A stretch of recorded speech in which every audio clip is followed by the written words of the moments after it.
Democratic Politics, Federalism, Part 3rd, and the topic is Decentralization in India. Objectives. By the end of the topic, the students will be able to know the decentralization, what is its meaning, reasons for the decentralization, and decentralization types. बच्चों, जैसा कि हम जानते हैं कि decentralisation एक बहुत ही important event थी इंडियन सिस्टम में या गवर्नमेंट में, क्योंकि इंडिया की जैसी वास्ट कंट्री जो है उसमें डिसेंट्रलाइजेशन का होना बहुत ज़रूरी था. सो डिसेंट्रलाइजेशन होता क्या है? It is the transfer of authority from central to local government. Here, the government levels in the organizational hierarchy can make decisions.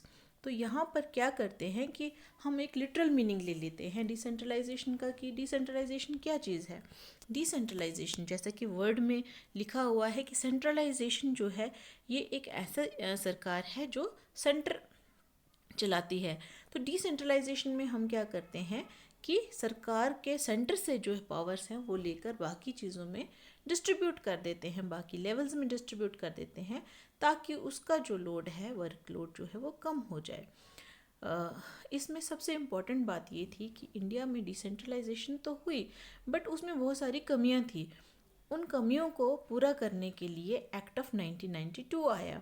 अब वो डिफेक्ट्स क्या थे या वो कमियां क्या थी कि पहले पंचायत्स होती थी लेकिन उनके रेगुलर इलेक्शंस नहीं होते थे. उनमें जो मेंबरशिप होती थी वो मीन्स उसके बारे में क्लियरली नहीं बताया गया था. तो एक्ट ऑफ 1992 ने ये सब क्लियर कर दिए चीज़ें. और सबसे इम्पॉर्टेंट बात 92 के एक्ट की ये थी कि हर एक जो पंचायत थी उसका रेगुलर इंटरवल पे इलेक्शन होने लगा. और एक और इम्पॉर्टेंट बात इसमें ये ऐड की गई कि वुमेंस को जो है रिजर्वेशन मिला. तो 1/3 वुमेंस जो है वो इलेक्ट की जाने लगी पंचायत्स के लिए. अब हम कहते हैं कि पावर्स मिली जो पंचायत्स को, तो वो किसके तहत मिली? तो वो एक्ट ऑफ 1992 था, जिसमें एक अमेंडमेंट के तहत हमारे कॉन्स्टिट्यूशन में 11th शेड्यूल को ऐड किया गया और वहाँ पर पंचायत की पावर्स के बारे में बताया गया.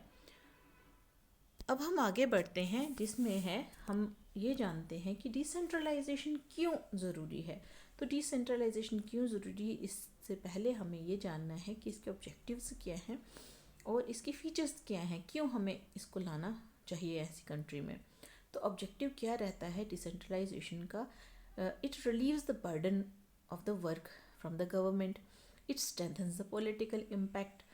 It improved the efficiency of the government and it creates discussion forums at the lower level. lower level पे वो discussion forums create करते हैं ताकि सब लोगों को उस चीज़ के बारे में जो है पॉलिटिकल इश्यूज़ के बारे में पता हो. सरकार की एफिशिएंसी बढ़ जाती है, पॉलिटी जो होती है वो स्ट्रेंथन हो जाती है और वर्कलोड जो होता है वो कम हो जाता है. अब इसके फीचर्स क्या हैं डिसेंट्रलाइजेशन के? To manage decision at the lower level, to take away power from the center and state to the local levels, to disperse power to the smaller units, and to develop solutions for daily problem at the local levels without disturbing the center and the state government.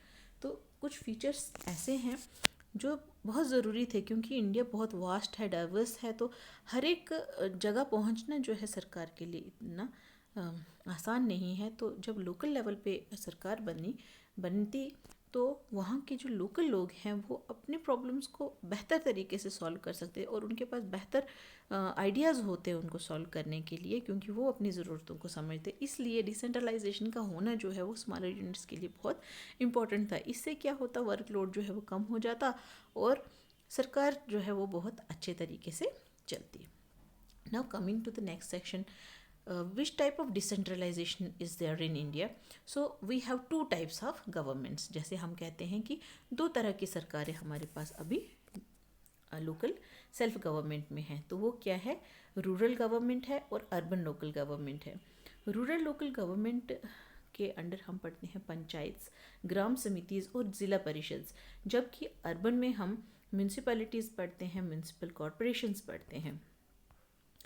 अब हम इनको एक एक करके पढ़ते हैं कि rural self government जो होती है वो क्या होती है. तो रूरल गवर्नमेंट का सबसे पहला जो हिस्सा है वो पंचायत है। तो हर एक पंचायत जो है, एक गांव की एक पंचायत होती है और उसमें बहुत सारे वार्ड मेंबर्स होते हैं जिनको हम पंच कहते हैं, और उसका एक हेड होता है जिसको हम सरपंच कहते हैं। फिर आ जाती है पंचायत समिति। बहुत सारी विलेज पंचायत जो हैं या ग्राम पंचायत जो हैं वो मिलकर पंचायत समिति बनाती हैं। तो उससे बड़ा जो लेवल होता है वो है ज़िला परिषद। ज़िला परिषद कैसे बनता है? जब पंचायत समिति जो है उनको इकट्ठा किया जाता है तो ज़िला परिषद बनता है। ज़िला परिषद का हेड होता है जो कलेक्टर होता है, वो ज़िला परिषद का हेड होता है, और वो जो है इन सब का पॉलिटिकल हेड होता है, पंचायत का, पंचायत समिति और ज़िला पंचायत का।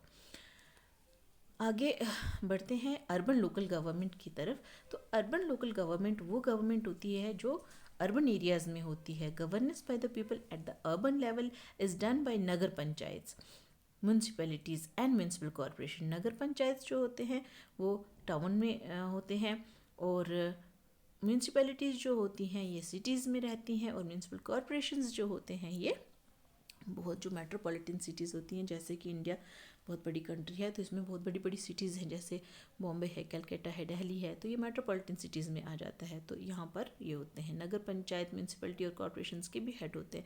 म्यूनसिपैलिटीज़ में चेयरमैन होते हैं और म्यूनसिपल कॉरपोरेशंस में मेयर्स होते हैं। तो ये सब क्या करते हैं, लोगों की जो ज़रूरत की चीज़ें हैं उनका ध्यान रखते हैं, वो टाइम पे उनके काम जो होते हैं वो करने के लिए ये बनाए गए होते हैं। तो इनको इलेक्ट भी यही पर रहने वाले जो लोग होते हैं वही इनको इलेक्ट करते हैं।